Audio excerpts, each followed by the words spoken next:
It's 20 Aisle with me, Charles Gross, and Leslie Hoban Blake. Tonight, reviews of All That Fall, After Midnight, Luce, Domesticated, and Becoming Dr. Ruth. Ladies and gentlemen, it's time for Two on the Aisle. Good evening, I am Charles Gross. And I'm the aforementioned Leslie Hoban Blake. Yes, and we have a lot to talk about tonight. We do indeed, Charlie.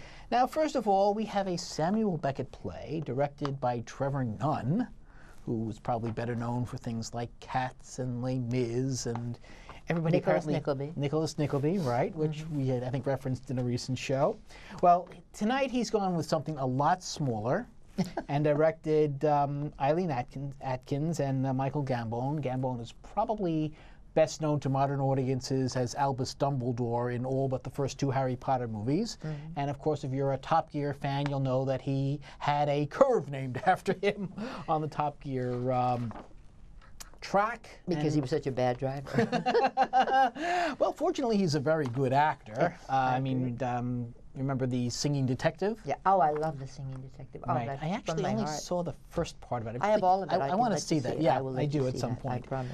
But you're going to have to wait for him, because for the majority of this play, he simply sits on the side of the stage. And the thing is, this is a radio play. So it is staged as if it were an old-time radio drama. So the cast is sitting on the side waiting for their chance, and you see some microphones as props set up. But there actually is movement. They don't actually get up, talk to a microphone. And while you have sound effects, you don't see anyone actually doing the sound effects, which I kind of would have liked to have seen. You know, in the old-time radio, they had these booths, and the guy would do different sound. In fact, one great story is Jack Benny's Maxwell. Stay with this. Okay. we'll get to that. Anyway, so basically this woman, played by Eileen Atkins, she's an old woman, very crotchety, and she is going to meet her husband. And basically for the first, at least half of the play, she runs into different people and interacts with them, and generally not very pleasant interactions for the people she runs into, because she's a grump, really. And then she finally meets her husband, played by Gambon, and they talk. I don't really remember what they talked about, because it didn't make much of an impression. Well, the point is that what you're getting is a thumbnail view of this entire village by the fact that everybody that she meets is some portion of the village. And from their interaction, you learn what it is they do in the town. One guy does this and one guy does that, and I don't really remember what any of them do. Because so it's like kind of who are the people in your neighborhood from Sesame Street? Yes, exactly. Only she's the interactor, and it's Eileen Atkins playing the least attractive, most unhappy woman you'd ever want to meet. Right. And it's funny that they would be like that, because on the cover they're laughing. And ostensibly this is a comedy. Now, I don't know. I did not find it particularly funny. I didn't particularly laugh. I did like the sound effects, because every time she put her foot up or put her foot down, you heard crunch, crunch, crunch. That got annoying after a while. Well, it did. I like the sound effects in general, but the crunch, crunch, crunch every time they walked, that got annoying. And I think I mentioned to you, I had a totally different, all that fall, and looking up when I came in and saw the microphones and the pieces of, I thought it was a war play. And I mean, you know, I like to put stories together, so I filled in the blanks, and I thought that those were pieces of airplanes and those were bombs and things. And it wasn't like that at all. It was just a 75-minute slice of Well, again, they say it's life. a radio play, so I wasn't surprised to see it staged like an old-time radio show. Right. Well, and they all had scripts in their hands, and and then you find out at the end that even though they're an old married couple, they share a joke and they laugh, ha ha ha ha, on the curtain. That's it. Okay. So, you know, if I sound as if I were unimpressed, it's because I was unimpressed. You know, it wasn't my kind of thing. No, I would have to agree with you. Eileen Atkins does a good job. She's not, her character is not very likable. She plays the best Eileen Atkins of anybody I've ever seen. Yes. And as much as I like Michael Gambon, I really wasn't overly impressed with the performance. I wasn't impressed with the chemistry, assuming that there actually was any. And I just, that whole part where they're together made absolutely no impression on me. You know the old thing about the Emperor's New Clothes? Yes. I got the feeling that this was a lot of the Emperor's New Clothes. It just wasn't really. They put a lot of names together. You put the great director together, et cetera, et cetera. But the outcome didn't add up to the income, to what was going into it somehow. Right. It was not as great as the sum of its parts somehow. Not in any way, shape, or form. Okay, good. Well, we agree on this. We do. How about and that? how many playbills will you give it? Ooh, I have to give it playbills, right? Well, you could take a few if you like, I suppose. No, there are a lot of people who will go for the name Samuel Beckett. There are a lot of people who will go for the name Trevor Nunn, and certainly for Eileen Atkins and Michael Gambon. There are plenty of people who go for them. So for those people, I would say two playbills at the most. Go at your own peril. Right. I might nudge it up to 2.5, maybe in the beginning, but I would have to agree. If you like Gambon, just rent the latter Harry Potter movies. Right? I think everybody got a free trip to New York. That was basically what happened. But if you're going to come to New York and you have a free trip, or even if you have to pay, go to see After Midnight, because if you want your money well spent, this is the show to see. It is it's a recreation ostensibly of the Cotton Club, or a club like the Cotton Club, which means that it's all full of black performers, but only white audiences could go, and the black performers would not be allowed in except through the back door, and they couldn't eat there, which I always found very intriguing. But this is it's a marvelous piece of it. It puts together, and here's what's interesting: the orchestra is as much a star of this play as all the dancers and all the singers and all the musicians and everybody else that's in it. Dule Hill plays an MC who walks back and forth, mostly quoting Langston Hughes' poetry. And Fantasia Barrino, I'm not sure how to say her name, who I think lost on the first, that Simon Cowell show, whatever it was, she lost, but she was wonderful in this. And then Adrienne Lennox, who has already won a Tony and an off-Broadway Obie and all sorts of things, plays a down-and-out singer, and she sings down-and-out kind of songs. Fantasia sings all the sexy ballads. And then there's dancing to beat the band by Warren Carlyle. And then all of these fantastic musicians put together by Wynton Marsalis. And there they are on stage, and they're playing jazz, and they're playing the blues, and they almost had me convinced that it wasn't mic'd. I'm pretty sure it was. Oh, really? I didn't. Well, know I saw that. microphones. Yeah, well, the but singers it had. sounded, well, the singers, of course. Yeah. The singers that Ethel Merman would be mic'd if she came back today. God, we have no eardrums left if that were true.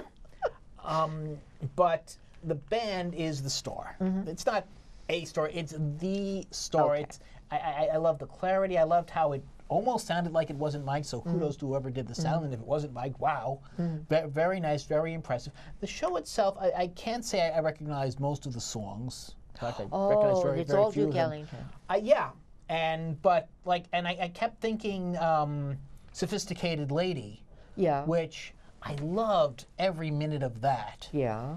And this I enjoyed, but to me, even with the dancing, and you have tap dancing and moonwalking that would put Michael Jackson to shame, and break dancing and all types, and you have the singing, but compared to Sophisticated Lady, it didn't have, for me, the same mark of a sophisticated presentation. The band, however, was fabulous, and they stand out so much, and not just because they have them on the stage, because these guys can really play. And at different performances, you get different performers in the band. But it's funny, you said breakdancing. There are two guys who dance. One is called Julius Glide Chisholm, and the other guy is Virgil Little O. Glide Carlson. is a very good adjective. Gadsden. And glide is what he does. He moves as if he doesn't have a bone in his body. It's all rubber. And the other guy walks on his hands, and he's about 2.5 feet tall, so it's kind of amusing to see the two of them together. Yes. And it is a precursor to breakdancing. They are doing, there's a dance-off, and they're doing that. But they also have like 5 guys who come out and glide across the stage, and they're in sophisticated top hat and tails, and they do the Nicholas Brothers, which, I know from a lot of old movies, Betty Hutton and whatnot, was in movies with the Nicholas Brothers. I didn't notice anything quite that would stand up to the tap Nicholas dancing? Brothers. Oh. The Nicholas Brothers, they did more than tap dance. They were athletes. They were jumping on top of one another. Dule Hill, who's the MC, came out of Bringing the Noise, Bringing the Funk as a tap dancer, if you remember, with all he started out that way. I love him on a show called Psych. He's a co-star on a show called Psych. Sure. And I saw him. My whole family loves Psych. And I saw him off Broadway do The Dutchman, and lo and behold, he's a serious actor. Yeah. You wouldn't know it from this, and you wouldn't know it from Psych. No. And you wouldn't know it from Stickfly, which he was also in. But he's a serious actor. Right. And he brings he brings just charm and persona. There is charm. It's enjoyable. To me, it's... At some point in the show, I kept thinking, well, what else you got? It seemed to me they just kept coming back with more and more. And there's a beautiful dancer. I wish I could pick out her name from all the rest of the dancers. She was in, I'm going to miss it. She's part of Alvin Ailey's group. And she has that incredible spread. She's like 6 feet tall and as skinny as can be. And she just can move her arms in a way that I can't. Well, we actually have some footage of the show. Yeah, so let's why don't we take a look quick at look her? at After Midnight. After midnight, early blue evening, lights ain't come on yet. Coming on now.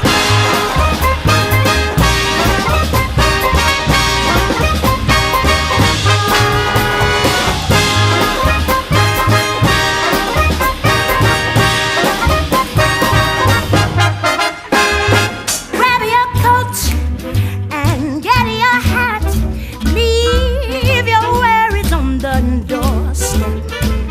Just direct your feet to the sunny side of the street. I should hate you, but I guess I love you. You've got me in between the devil and the deep blue sea.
Now, I should say that the show does not start after midnight. No, thank God. And that, of course, anybody of race, religion, creed, etc., is allowed in the audience. Absolutely. And they will even let you bring your food back to the seats. So you mentioned something that could be taken. It could be taken as an extremely upscale. I'm going to say this, and I hope I don't get pounced on, minstrel show. There is a sense of that to the idea that they are very entertaining. I think that's because of the guys with the top hats. You think that's what it is? I think that's what was given, and it is an all black cast going back to a time where a minstrel show would not have been out of place. I would not consider this a minstrel show with any. It crossed my mind, and I pushed it away because I was having too good a time to get the politics in. But to me, I would have preferred a different selection of Ellington's songs.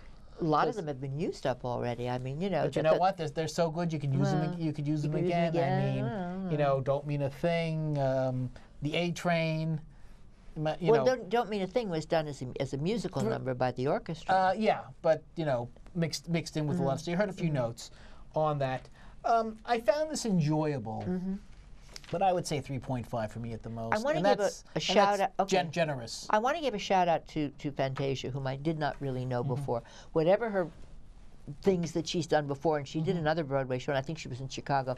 She has really come on as a. She holds up very well here as that torch singer.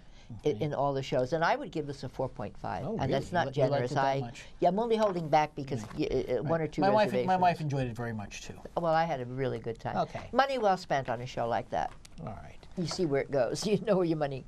Okay, now this is a play. This is a new play at Lincoln Center. Lincoln Center has LC3. This is the Clairto Theater. It is this beautiful new theater that is literally built on top of the Beaumont Avenue house. Like the icing on the cake. Yeah, exactly. And oh, what icing, beautiful wood paneling. There's a terrace you can walk out. I mean, not much of a view because you got all the skyscrapers, but at least you can see Lincoln Center. And they are reaching out to young playwrights. They're reaching out to young audiences.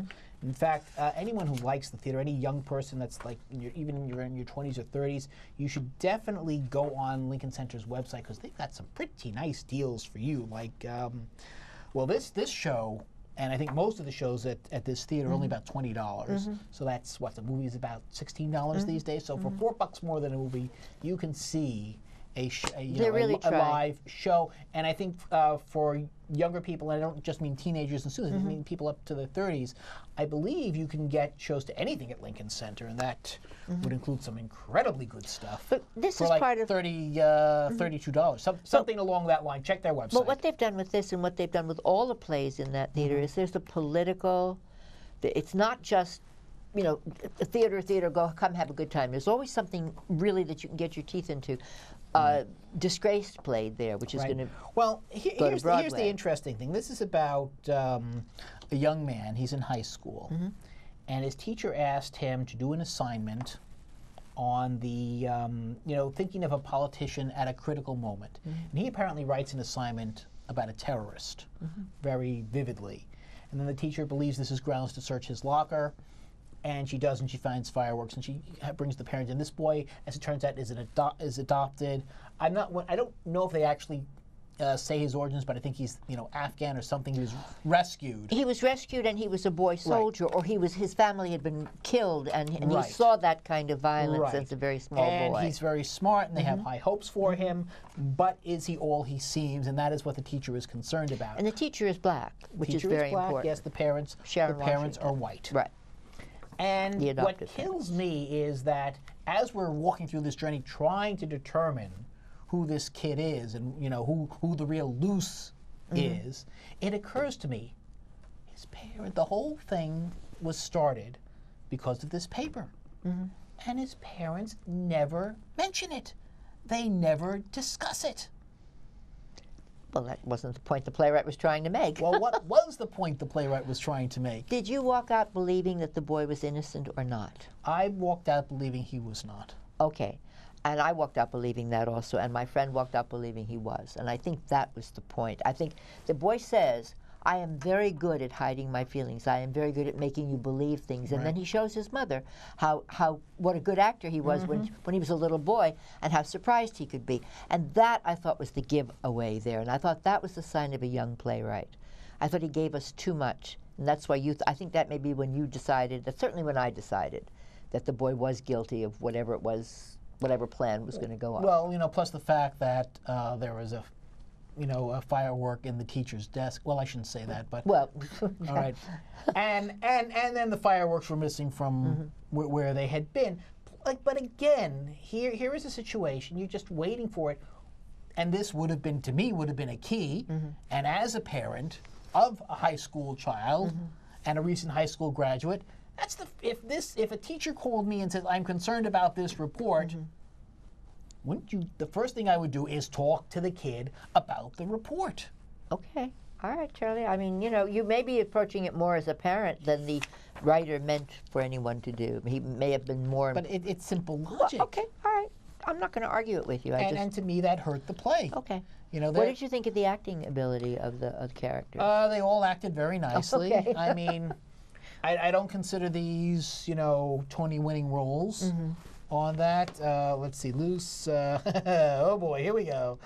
Okireti Onen Odawan. I'm not even going to try. I have no idea. Is Luce. The teacher is Sharon Washington, as you said. The parents are Marin Hinkle and Neil Huff. Now, Marin Hinkle and Neil Huff, we've seen in a lot of shows. And frankly, to me, they get a little annoying, the characters, less so than the actors. They're meant to be, I think, upper middle class white liberals. I think that's what they're meant to be. Right. And that's what they are. They're played to they never get a chance to be anything else. Right. They get a little suspicious. They get a little upset with the teacher, but they really sort of follow through on Right, and as a parent, I can say, listen, I didn't always believe everything a teacher told me, but I would at least sit down with my children. The thing that got me, and the thing that my friend mentioned was, the teacher goes into his locker on the flimsiest of evidence, and it's as if she is holding him to another standard. She's black, he's black. He has to meet her standard. And he says she's trying to hold me. You know, why was I treated better? He basically says someone else. You know, he had drugs. Right. And so maybe she is, and I think she comes to regret that. Well, yeah, I think so. We won't go into that, but yes, I think she comes to also. But the point is that's a very important thing, and that's something that they don't really address. They do. Well, they address it, but perhaps not. They let it go. Yes. Again, I would, as a parent, I would feel as that they let. Right. Look, most parents are happy, you know, if they can get their kids off. You know, they want to punish him, but they don't want anyone else to. Well, true. That's very true. But again, I think he leaves too much unaddressed. Okay. J.C. Lee. I think he's an interesting young playwright, and I think this is a young playwright's play. There are holes in it. I think that's what it comes to. There are quite a few holes in it. So I would say, you know, while I would only give this 2.5 playbills, I would say, yes, I do want to see this guy. Exactly. I want to see his next play. I agree. I couldn't agree more. And I would give it the same. Oh, we can't keep agreeing on things, Charlie. Well, we can't agree on the next two pieces because we didn't need to see him. We only saw one of these. Yes, well, sometimes, because there is just a lot to see. And Leslie and I cannot be everywhere at the same time. God knows we try. We do try. We thought about splitting ourselves in two. Well, we do that. We are two. So we did. Well, we actually did split ourselves in two. So I got the simpler of the two plays, I think. I got Becoming Dr. Ruth. So, Charlie, you could probably tell me what this play is about, and you didn't see it. Dr. Ruth Westheimer, the sex therapist on the radio with the accent. Yes. Yes, nice Jewish woman. Nice Jewish woman. Okay. Right. Something immigrant, about immigrant. Holocaust survivor. That's it. Major radio personality who used to be parodied all the time. We almost don't have to talk about it. The two things. Oh, you do a better one than I do. Deborah Jo Rupp from that '70s show plays the role. She does a very good job. As you can see from the cover, she really resembles a slightly younger Dr. Ruth. She is indeed a Holocaust survivor. We meet her when her husband has just died, and she's unpacking. She hasn't quite become the sex therapist yet, or maybe she has. I'm not quite sure, because Mark St. Germain, the writer, sort of tells it as a standard bio. You know, he just goes piece by piece, takes her back to childhood. What I didn't know was that she was a gunner for the Irgun in Israel, which was really something to know. I mean, she was a rebel.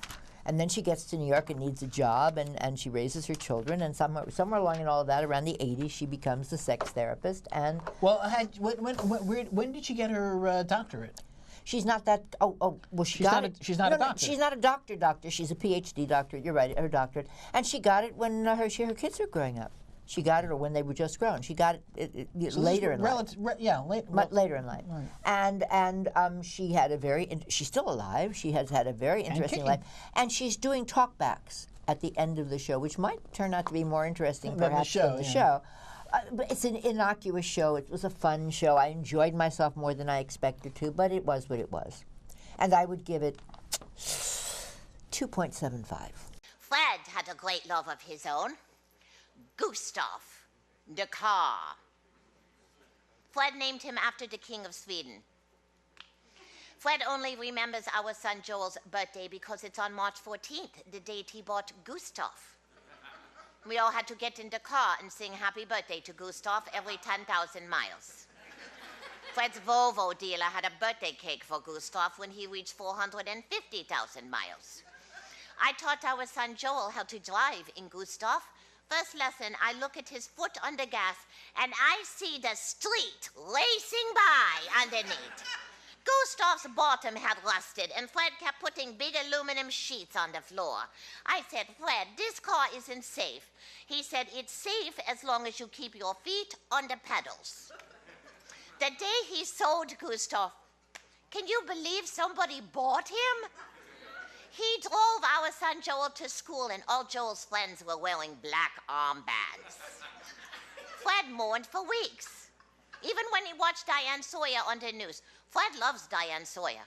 Whether she brings good news or bad, always happy to see her. Fred never talks to the reporters. That is my world. He has his, Except for today, Diane Sawyer came to interview me for 60 minutes. Then I could not get rid of him. He sat right here next to me on the couch. And the first question Diane Sawyer asks is, Mr. Westheimer, how is your sex life? Freddie doesn't blink. He looks straight into the camera at millions of people watching and says, Diane, the shoemaker's children don't get any shoes.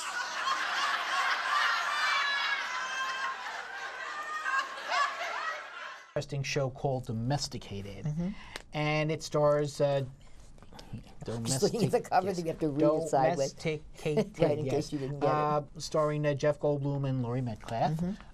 He is, I think he's supposed to be the Surgeon General, but he comes involved in a sex scandal. He's his wife, and who kind of, I think, is supposed to be Hillary Clinton because she certainly looks as she's got the hair, and she wears a pantsuit for the first act. Well, definitely then. And she certainly doesn't look like Laurie Metcalf. And basically her husband, you know, the scandal and what follows and how it basically destroys the family, not so much because he's a jerk, which he is, but how it destroys them financially when basically he can't work. Because the guy's a gynecologist. Ah, well, that's, yeah, I can see how that could be awkward. Not only is he having, you know, awkward. yes, is he found with a prostitute, but for what we don't know quite what happens, but the girl ends up in a coma after her rendezvous with him, and he says she tripped, but sorry. Well, that's pretty much the attitude, because as we find out during the play, this guy is not a truthful person. He's not a nice person. In fact, you really get a little annoyed. So is he Elliot Spitzer, or is he the other guy? Which you know, his name is Bill. Draw your own conclusions. And throughout. Well, what does the title mean then? In that case? I'm assuming the family, and it's also has to do with they have two daughters. One who's their birth daughter, a typical teenager who's obviously not happy with the situation. The other is Cassidy, nicely played by Misha Siu. She is Asian and adopted. And she really just doesn't say anything during the play, except when she is giving her presentations about the male and female species. And you will notice that from the beginning, every presentation she does, the male is suddenly becoming less and less relevant. It's the type of presentation, it got me back to thinking, this would have been the type of thing Gloria Steinem would have presented during the 70s in the feminist movement. And after thinking about it, I was almost offended by it. So what did you think about it, though? Well, you know, I started, most of the play I was at like 3.5, but then I was kind of going down to 3.0 because the longer this play went on, the less I was enjoying it because, you know, all he was continually showing us was what a big jerk Jeff Goldblum's character is. Nice staging. I liked it, but again, so it went down to 3 for you? I would say started at was mostly 3.5, ended up at 3. Well, better luck next time, Jeff. What can we say? And on that note. and on that note, yes. You can look for us. 2 on the aisle.